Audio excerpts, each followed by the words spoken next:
You're listening to the Mastermind Parenting Podcast, episode 89. My name's Randy Rubenstein, and welcome to the Mastermind Parenting Podcast, where we believe when your thoughts grow, the conversations in your home flow.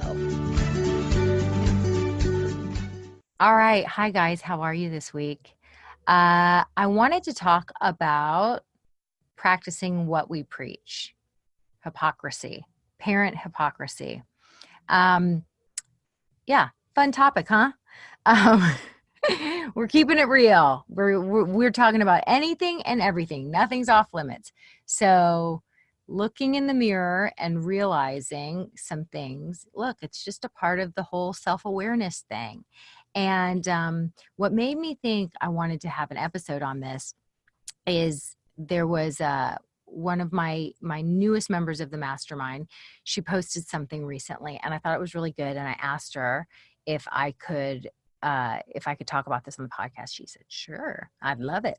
So I'm talking about it. So here's what she said. She said, so I had an episode with my daughter that involved yelling and storming out. From me, I'm the one that threw the tantrum because I didn't like that she was being very rude and yelling at me and her dad.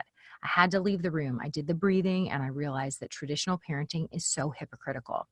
We expect our kids to sit there and apologize after they yell and throw a tantrum, but we don't hold ourselves to the same standard because we're the adults and you just don't disrespect adults.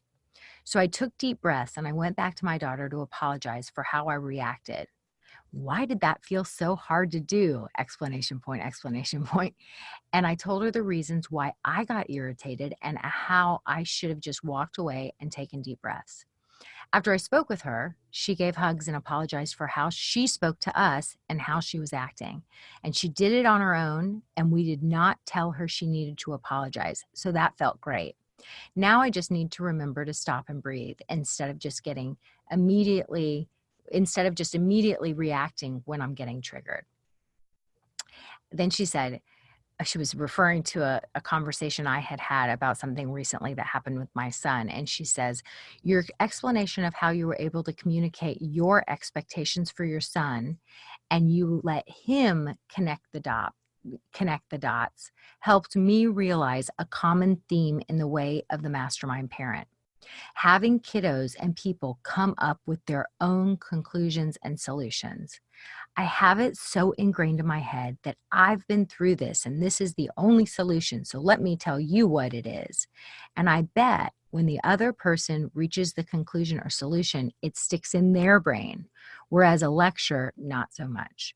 Man, this is going to be hard, but I'm excited to get to the point where communicating this way becomes more natural for me. This was, I think, in her first 2 weeks in our year-long program. I love that. Like, I loved that she was getting those ahas because that's the thing, is that we can't be hypocrites. Like, do you like learning from somebody who's hypocritical? Like the person who's telling you, how you should cook, and they're a terrible cook. Anytime you've eaten at their house, you're like, ugh. And they're like giving you all kinds of ideas for recipes. You're not really looking to them to be the authority. Nobody wants to learn from a hypocrite. We all call BS on that, and even our kids. So when we're having meltdowns, when we're finding ourselves in those triggered states and going into the state of fight or flight and reacting in anger, two wrongs don't make a right. And like, somebody's got to be the grown-up. Somebody's got to be the person with the fully developed prefrontal lobe, which doesn't happen for them till they're 25 or so. So somebody has to do it. So when they're acting out and having a meltdown, and then we react with a meltdown as well, and then we put our authority down because we're the parent, you will not disrespect me. Like, you've got two people modeling the same behavior. Like, why would your child learn to do it differently just because you're telling them to do it differently, but you're not modeling that? Like, don't y'all see? Like, it's kind of crazy town. So to step out of that, you got to learn it. You have to start that's where I start everyone, where I'm like, okay, we got to get to back to the basics. We got to talk about what resources do you actually have to control your own behavior. And when you notice that you're going into that reactive, angry state, like what's in your toolbox so that you can calm yourself down first. Like the adults have to calm themselves down first if we think there's any remote possibility of helping our kids learn to do the same. It's really obvious. And this is the work, right? It's much easier to tell everyone else, to try and control everyone else and tell them what they should be doing and not do it ourselves. So start with you, you do you, and then see what happens for your kid. Like my mastermind mom, she said, we didn't even tell her to apologize. I owned my stuff.